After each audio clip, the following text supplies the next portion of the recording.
Karachi police ने 1 करोड़ 60 लाख रुपए का कपड़ा चोरी करने वाले मुलजिम को गिरफ्तार कर लिया है।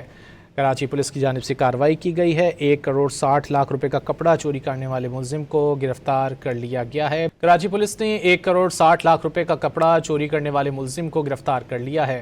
कराची पुलिस की जानिब से कार्रवाई की गई है। 1 करोड़ 60 लाख रुपए का कपड़ा चोरी करने वाले मुलजिम को गिरफ्तार कर लिया गया है। कराची पुलिस ने 1 करोड़ 60 लाख रुपए का कपड़ा चोरी करने वाले मुलजिम को गिरफ्तार कर लिया है। कराची पुलिस की जानिब से कार्रवाई की गई है। 1 करोड़ 60 लाख रुपए का कपड़ा चोरी करने वाले मुलजिम को गिरफ्तार कर लिया गया है। मजीद जानेंगे डॉन न्यूज़ के नुमाइंदे मोहम्मद बिलाल खान से। बिलाल बताइए। जी बिलाल।